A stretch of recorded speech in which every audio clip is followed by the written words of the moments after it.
The Crows Tall Timber ran riot, and the best beard in footy put in the performance of the round. While unfortunately for the Bulldogs, they still think defence is the thing that surrounds the ground. Friday night's win was one of the best that the Suns have ever had, and hopefully after that, they slipped out and checked out what was going on Cavill Ave.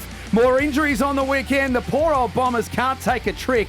They've collapsed quicker than the West Indies top six. And they were a part of an absolute stinker with the Tigers on Saturday night. No other way to describe it. That game was a pile of shite. And Vossi's decided that it can't get any worse for the Blues, so they are off to the pub, which is what we might do after we finish up here on Triple M Footy's Midweek Grub. Great to have your company. We have got a lot to talk about. There's a lot going on with the three people that are standing in the studio in front of me. I'm Jack Heverin, filling in for Will, who's filling in for Rabs, and basically anyone else who's left standing at the end of this footy season at the moment. It is Big Boy Month, and I see Joey Montagna, who is having an incredible season with Fox Footy, Triple M, and everything else that he's doing. Joey, you're on fire. Good to see you. Good to see you too, Jack. Nice intro. No, I'm just filling in for everybody that's on holidays and sunbaking in Bali and wherever they are. I'm just filling in, doing my best. But we're getting through. We got through the stinker Saturday night. You mentioned at Essendon and Richmond. Daisy and I sat through the worst game I've seen live, so I'm hoping for a better round of footy. I was listening to that call on the plane, Dale Thomas. As I say hello to you on the way back from Sydney, was listening to that call, and thank God that you guys were on because that game was saved. Otherwise, it was horrific. We didn't think at halftime the game could get any worse. Boy, were we wrong. That's as bad a game I've ever seen in any level. Don't just take in the AFL, VFL, park footy. It was horrific. But it is Big Boy Month, and we need to touch on it after we... I guess you could say hi to Damo first. I think we say hi to Damien Barrett, who's, you're normally the one chasing the news and breaking the news, but you're in the news more than most footy teams at the moment. Damo, what's going on? Only because one person, I think I live rent-free in his head at the moment, so otherwise it's plain sailing, Jack. Yeah. Is it? Yeah. It's Big Boy Month, but everyone's starting to act like little children. Yeah, we do, don't we? We do have the immaturity levels diminish a little bit, don't we? Now, there's a few things that we need to discuss with you. One, the corn. He went you again because he sent you some sort of message, he claimed, as part of a segment on radio. So I guess we're sort of doing the same as discussing it. But you left him on red. Left him hanging. Well, I chose to not respond, but that has to then be broadcast, doesn't it? In the eyes of Corn. So I wonder, had I responded, would the response have been broadcast too, Joey? So well, who knows? I don't know. I just chose to leave it. I probably would have got back to him at some stage of maybe the next few days, but I didn't, and I certainly won't be now. Do you actually have like the read receipts on? I don't believe I do. No. I reckon I went into the settings maybe some years ago and took that out. Yeah, it's a good one to check. Yeah, you don't want that on there. If you're going to keep fresh airing people. I don't care that you may think I didn't because I didn't respond, but I don't know why that's then newsworthy. Incredible. So, and Joey, your former coach, as well as then you, Rui, became collateral damage last night when Hodgie just started shooting from the hip, saying that the Ratton era was as good as the Ross era and you need to change your narrative. You guys are rebuilding. Your list is in better shape. Yeah, I heard all that. You threw in a little the St Kilda Mafia, got to mention mate, again. So how am I involved in this? Had nothing to do with me. And you so threw me. You and the boys. Yeah, you and your St Kilda mates are so protective of a bloke who's only won 2 games out of 13. I know, all we do is present the facts. I think Hodgie said it was a similar list to the one that Ross Lyon had under Brett Ratton. There's been 25 changes and they've gone through a full rebuild, but let's not let the facts get in the way of a good story from Hodgie. And I'm sitting there listening going, what is this segment? But anyway. Are they going to write the Saints, are they? No, they're not. They're having an ordinary year. No, there's no doubt about that. But to compare it to the Brett Ratton era, it's like comparing apples with oranges. 15th on the ladder. Yeah, they're having a bad year. that is spot on. But I saw the little Mafia mention and I had some people text, are you part of the Mafia? I said, it's just an in-joke. It's an in-joke at Triple M that's now gone out onto Channel 7. It's, it's good. The new word of the Mafia, sort of, the Urban Dictionary meaning, just a smaller group of mates, pushing a narrative. Yeah. Not in the truest sense of the word. So not officially a Mafia. I'm not insinuating that you're in any crime families, that's for sure. Well, it may have been taken by somebody on Instagram. Very good. What is it about the Montagna males too, with cuts on eyes? the Oh, I past know, we've month. got Danny- You had one a couple of weeks ago I- when you walked into this studio. It was a really bad one. Yeah. And then little Noah, I just met a moment ago, and he's got a war nasty wound. cut. He does have a nasty cut. He had a basketball injury from school holidays a couple of days ago. The coffee table on the edge, and He was playing basketball against a coffee table. yeah, pretty much. He was using Doesn't it. defend well, Nah. but pretty aggressive. So he gave himself a good cut. So I just sort of did a little patch-up job, and then my wife got home and said, "Why didn't you take him to the doctors?" I said, "He'll be right. He's a Montagna. Rub it off, you'll be fine." So he's in here with me today, but yeah, he's got a little war wound. How are the school holidays going? Yeah, they're going. I got through the first week. Hev, you're Yeah, you have. You've got your little girl, Maggie. She's School here. goes back on Monday, doesn't it?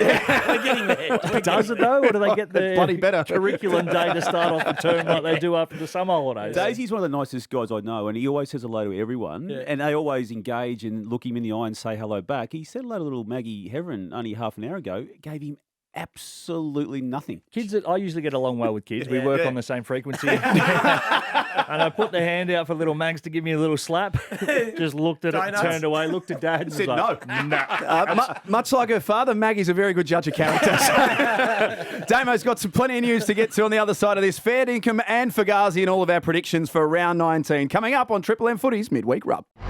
On the Listener app and around the Triple M network, this is Triple M Footy's Midweek Rub with Daisy, Joey and Damo with all the latest news. Thought we'd start with this part of our show today, boys, with a celebration of the not just football prowess, but the leadership talents of Noah Anderson, a 23-year-old at the time of being made Gold Coast Suns captain, and the big decision in the background of that, meaning that Touk Miller was no longer going to be that man, and how it is now unfolded and transpired to the end of round 18, where this guy is leading as well as any footballer in the competition. It's been a dramatic turnaround, I think, for the club.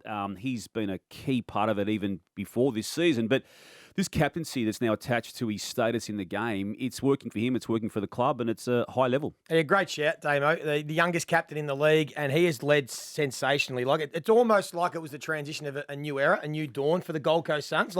They probably needed it to just start this sort of campaign to play in their first finals campaign. We've shown some stuff throughout the year. His fourth quarter knowledge and the way that he's been able to set up is a little bit now. We're not going that's Pendlebury, but there is a little bit of a Pendlebury like the way that he sat behind the ball and orchestrated some others. We showed one of the games up in the top end earlier in the year when he closed it out, and what he did in the fourth quarter on the weekend. It's a great shout. He's led sensationally. They couldn't have asked for anything more. And you love what Touk Miller's done as well. He hasn't in any way dropped the bottom lip. He's been there 100% doing similar things. We showed some vision last night of his leadership in setting that up. It's just amazing how you sort of perceived openly, and that being Noah Anderson, as just someone who was chasing kicks, I think, for the first part of his career. But then what you see behind closed doors, he gets the captaincy, and then all of a sudden we all start to see it. You look for those moments of leadership. You look for those moments of him trying to embrace it as that leader of the football club. And, the moment came on the weekend, and he was the one who said, no, enough. Here you go, boys. Jump on me shoulders. I'll show you what to do and how to do it. And that late game management from all of them. Jed Walter had a few big moments. They are on a really good path. Damien Hardwick's got them humming. So, led by a very good man. That moment to which you refer on Anderson, obviously it came halfway through the last quarter when Collingwood, having kicked no goals in the first half, had then hit the front. And there were two moments, weren't there, from that moment onwards. And they happened pretty quickly where he got a clearance and then kicked a goal, which just set them up again. And it was a reassuring move for someone who has turned 24 since he has been made captain, but that's still very young when it comes to the official leadership. AFL fixturing, you guys already touched it off the top, and the broadcasting of the game that should never be referred to again, Essendon versus Richmond.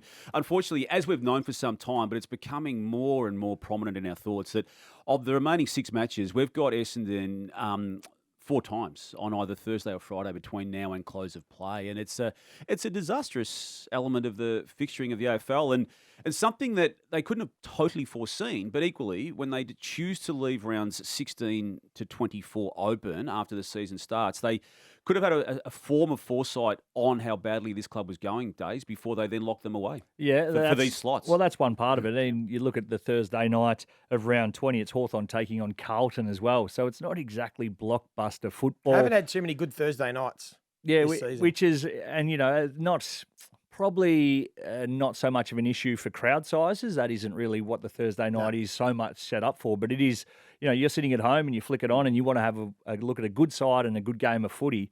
When they're serving up, what it is at the moment, Essendon, the GWS Giants this Thursday night, and hand up, understand that Essendon have so many players out, and it's not really their fault as to why they're going as bad as they are.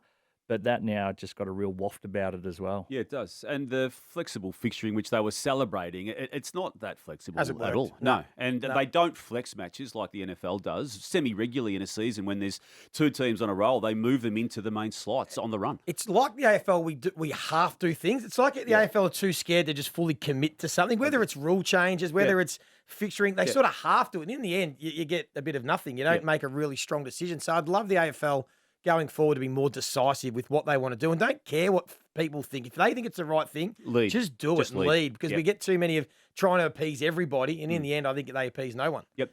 Guys, tell us what's happening with James Sicily, and we can do it now. He's played 14 matches of the 17 Hawthorn has played. His personal scoreline is 8 wins, 6 losses. So the 3 matches he's missed, the Hawks won. I raise all that because I attempted this week in a column on afl.com.au to try and work out what was going on. I don't claim to know all the answers, but I thought I'd just ask you guys with the footy lens on it, the Josh Battle, Tom Barrass acquisitions, the Josh Weddle role in that back line as well, the swinging forward by Sam Mitchell of James Sicily into the forward line, has it adversely affected his impact on the game? Because his three previous seasons were as good as you could ask for a person in that position. I think you've summed it up. You have to say yes. In carrying an injury and maybe playing through that and then missing some games on top of a rejig back line, on top of being swung. And for me, I look at him, and for a player that we perceive to have this sort of bravado and confidence, I've seen a body language from him that looks like he's down on confidence, like he's really within himself at times, just the way that he sort of presents, which is different to what we picture him at his absolute best. So I just wonder, Daisy, whether everything and the captaincy and it's all got on his head and he's just having one of those years where he can't shake that feeling that sometimes you get as a player. I think the ball use was making it look worse than what it was. So all those factors you say amounts to probably the case that there isn't such a reliance on him, which I think in the end is a good thing. We saw for too long it was him having 10 intercepts and setting them up from the back line. When you got Barrass and you got Battle in there as well, now Weddle has improved. He doesn't have to have the same impact. But I think in doing that, having less numbers, he's trying to go for more with his kicks. Right. So it feels like he has to do something more extraordinary rather than just taking the simple option. So we've seen when he used to have 30 disposals a week, he'd have 4 or 5 kicks that'd be lasers through the middle. But the other 20-odd, they're just long down the line, safe or just normal options. The percentage option. Yeah. Correct. So I think at the moment, he's probably just a victim of circumstances that we still expect him to be absolutely dominating. But as a side, I'm sure they're happy that he isn't required to do as much. So if Weddle does get his back right, and there's a big doubt over that, and Jack Scrimshaw is now 2 matches back into the VFL, having had a few concussion issues this year. And at one stage last year, he was being talked about as a potential All-Australian half-back. So I don't feel he's in danger of missing his spot. Others are saying he's not far off that being a consideration. I just want to get your views on that aspect of it. You don't drop your cap. No, you don't. You don't. Yeah. But it is a good point. If Weddle is fully fit, I like Hardwick in defence. You've got the Battle and Barrass, and then you need your runners. They've got Impey and Amon and these guys. Look, he fits in there. But it is He's still comfortably in their best 22. Yeah. But they're not forward because now that they've got a dilemma in the forward line with all 4 of their key forwards fit and available. So it has to be in defence, but it'll be interesting. Has a look. Yeah, it needs to improve, and clearly. And again, coming off a groin injury, he's not going to walk straight back into peak fitness and peak form. So I think we give him a little bit of grace. Yep.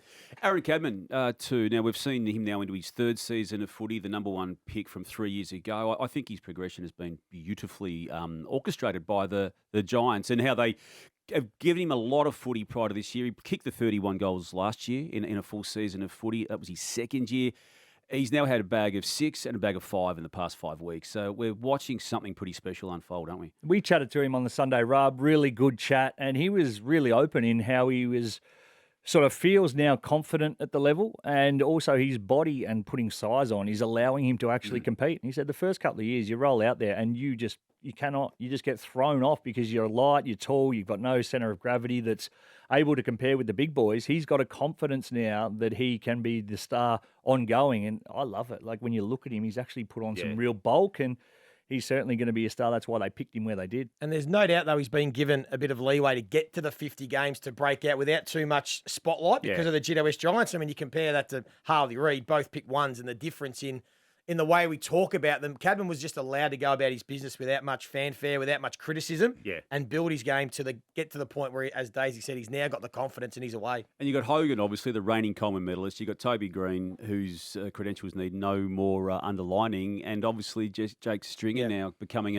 I think a key part of it now that he's got his body absolutely as well as he can anyway fit. He might kick a big bag on Thursday night as well, as the Giants have got the Bombers at Marvel Stadium. We'll take a look at that game and all of the round 19 games very shortly. But fair dinkum or Fugazi up next on Triple M Footy's Midweek Rub for BWS.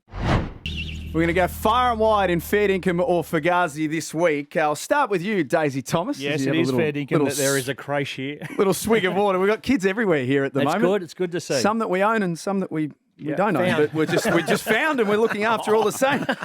Daisy, as good as Friday night was, the Gold Coast Suns can't win the flag this year. Fair dinkum or Fugazi? Oh, that's Fugazi. They've just beaten the side that's miles clear and the flag favourite. So, look, I think that is Fugazi. I think they've got a nice run. They're a chance to lock away top 4. They're going to have to play their best footy, but they've got some winnable games on the run home, Richmond, Carlton, Port Adelaide, and then they do have that game up their sleeve, which will be Essendon. Yeah. So they'll know exactly what they're playing for once they get to that game as well. So I still think they are a live chance to go deep. If you give them that game they've got as the overhand game against Essendon, they are top 4. Yeah. So they've already top 4 going into round 19 effectively. Yeah. Might be a nice percentage booster to finish off the year, that one. Damo, Jordan Dawson is the All-Australian captain this year. I'm going to say Fugazi to it, not to shoot down Jordan Dawson because I love what he's done, but we just wrapped up, didn't we, Noah Anderson only a few moments ago, and I think he's in the conversation. Look, Marcus Bontempelli hasn't done anything wrong too as a captain, nor has Max Gawn. So there's going to be captains of footy clubs in that All-Australian team, I've got no doubt. And then the selectors sometimes choose to go down the ceremonial path with who they nominate the captain on a given year, like Tom Hawkins, for instance, Alex Rance, Buddy Franklin. So they could go down that path as well. But yeah, it's the talents of Jordan Dawson have come beautifully together as a 28-year-old this year, leading the Crows into a top 3 spot. Joey, he might not be their best player, but Josh Tracy is Fremantle's most important player. Fair dinkum or Fugazi? I will say fair dinkum. That's a good shout. Well, Amos and Voss are going okay. He is the big alpha male down there, and they need him to perform and stand up for them to kick scores. So even just his presence, if he's not kicking goals, he is crucial to Fremantle. Good one. Daisy, we are in Big Boy Month. Fair dinkum or Fugazi? Resting players is flirting with form. Fugazi, again, you've got a plan, you stick to it. If you're referring to Collingwood and the way that they manage some players, they've got the long game in their sights, and rightfully so. That's what you can do when you sit 14 wins coming into the round. So I think that's Fugazi. Damo, if the season went an extra 2 rounds, the Sydney Swans would absolutely play finals. Fair dinkum or Fugazi? I'll say fair dinkum to that, Jack. I mean, absolutely. It clearly doesn't. Wow.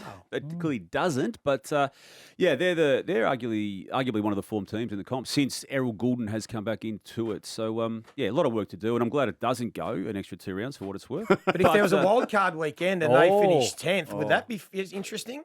No, it wouldn't be. I nearly had him there. I reckon we nearly got him, Daisy. That'd be fascinating. The sound sitting there that red hot in the voice. That they would have made finals. You've got Imagine 23 matches to sort your systems out. You don't need another game. Imagine Sydney in a wild card game. You wouldn't want to play them. Oh, no. Yeah, imagine them in a grand final again. They get beaten by... No. Just no. What about the pause? He just had to, just for a second.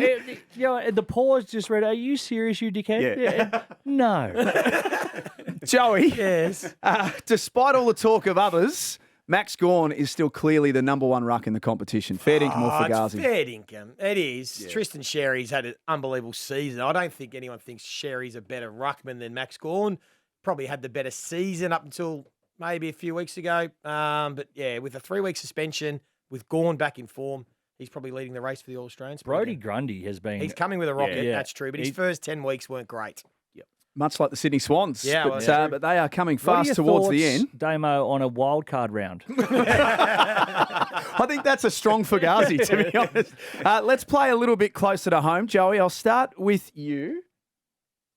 The collective male AFL media who have been potted by you many times, including myself. I wouldn't say potted. Yeah, I would say I'd potted. just say highlighted. Good feedback. Capital Good P. feedback. Yeah. There were, Feedback's a gift, Jake. there were high fives across the journalistic industry. When you're asking minute 37 questions, they need to be highlighted. I've got to spice things up for these two blokes. Brownie. Oh, it's our fault now, is it? I mean, Jay tried to start something that kind of ended up back on him, but the moral of this fair dinkum or Fugazi is that the walls are closing in on Nathan Brown. He needs to be very careful. If you play with fire, occasionally you're going to get burnt, and he's just walking a very fine tightrope. Daisy, play you a little bit of audio from the Sunday rub. And let's hope after last night's debacle, Richmond Essendon, that your club come to play and don't make it a 0-0 draw. I can guarantee the game today will not be as bad as last night. That was the worst game of footy If I've it is, ever I'm going to hold you responsible. I'll do a nudie run if the game today is worse than last night. I'll run with A you. nudie run. Have you trimmed? Yes. No, I haven't actually. Joey threatening to run nude on Sunday actually inspired the Swans and the Saints to play attacking footy. Yeah, thank Christ they did.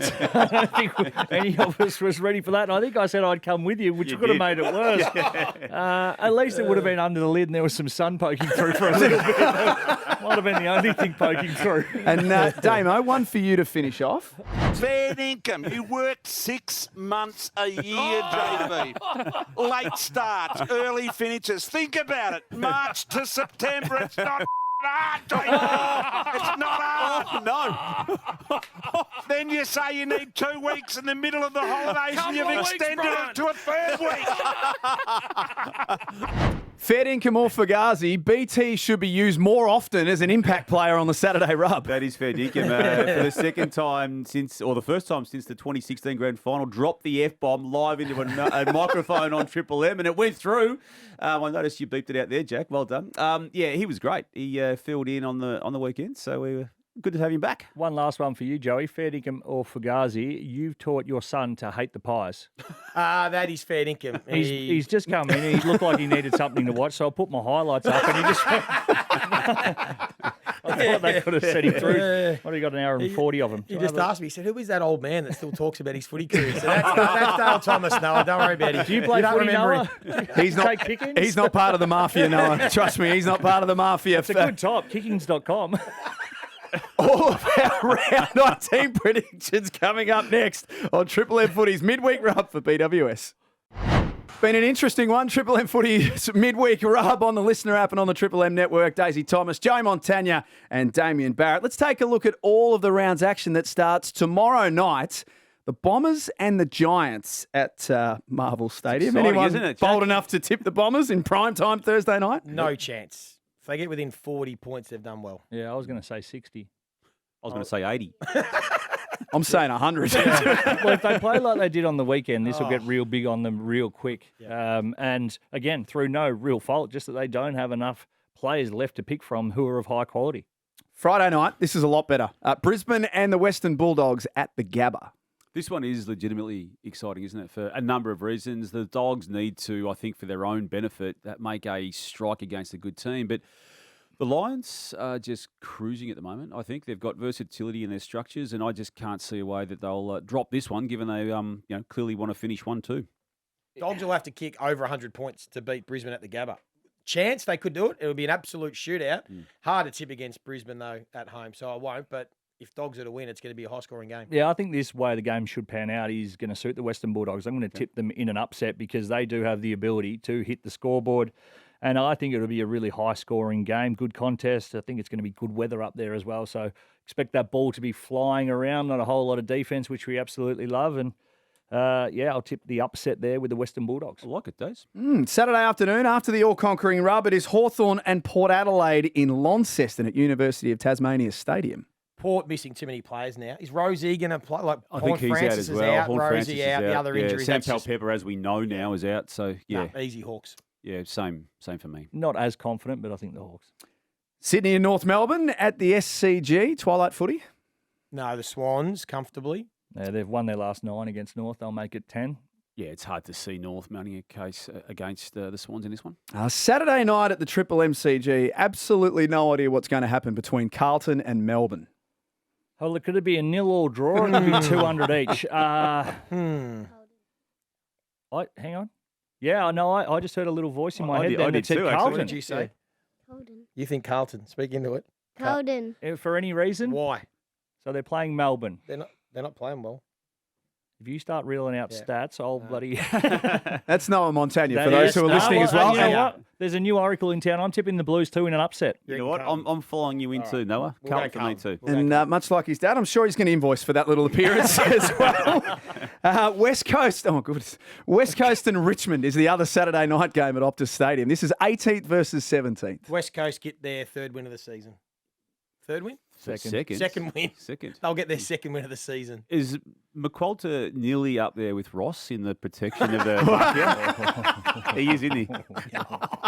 He actually is, Come isn't he? on, You're very, Damo. again, you're supportive of Ross, who's won 2 matches of 13, and you're supportive of Andrew McQualter, who's won 1 of 18 or 17. If Richmond wins, so they'll go along to their 5th win of the year, they'll have more wins than North Melbourne. Yeah. That's a Incredible. bloody good year. Like, and again, it wasn't pretty, but the fact they've got to They're 4 a wins, chance, Richmond. There's no doubt. they about need to probably get a few more pats on the butt, especially their coach, who we all thought, or I certainly did think that they might have struggled to get one throughout the season. So well done. I'll be tipping Richmond to get their 5th win. I'm going for West Coast, but with no confidence. Sunday afternoon, Collingwood and Fremantle at the Triple MCG. The Pies smarting after a loss last week, and this is a big opportunity for the Dockers to come to Melbourne and take a scalp. It is. They'd make a statement if they were to win. I can't see it happening. But I think they'll put up a good fight. It'll be close. This will be a close game. I'm actually going to do a daisy here and tip it upset in the Dockers to beat the Pies. I love what they've done the last 8 weeks. They've won 7 of those games. The only one they lost in that period was to the Swans, who we've been talking up as a team that's hitting the line hard late. And I also need to make up a few tips on the leaderboard. So I need to get a couple of upsets. So the Dockers for me. If you saw the reaction then of young Montagna, Oh, really? what do you reckon? What do you think of Damo's Is he going to tip? tip Fremantle? Bad. Bad. Oh, who's going to win? Collingwood. What do we say in our house? Do we say go Pies? Yeah. Oh, wow. Jeez. They're really using the kid to move the narrative. I'm going to go with the Pies. I'm still not sold yet on Fremantle. If they win this one, I'd probably start to lean towards it. Those numbers, I did some looks into the tackle numbers.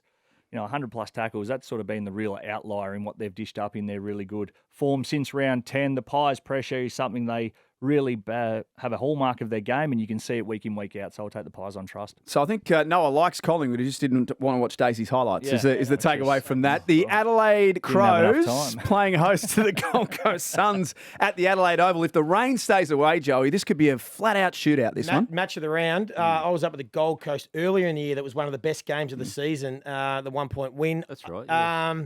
That was elite. So the Mac Andrew, Riley Fulford match up. They remember that little bit of spice. So I'm going to go Adelaide. I was really impressed with Adelaide against the Dogs. They look powerful. They look in form. They're tough. They're rock solid defensively. I think the Crows.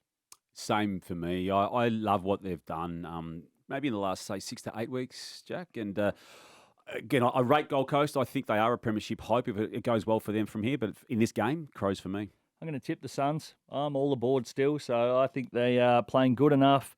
Slight concern is that they have a little come down off what was a massive Friday night for them and the emotion that they had within that one pre and post game. But I think I will just take them to get it done in hopefully a close one. And by Mafia orders, we've saved Geelong St Kilda to the last game of the round because we don't mess with the Mafia. The Cats playing host to the Saints at GMHBA Stadium. Here Joseph? we go. Noah, who's going to win this? Geelong. What? What are you talking about? Geelong? Why are they going to win? Because they're better. Who's their best player? Jezza.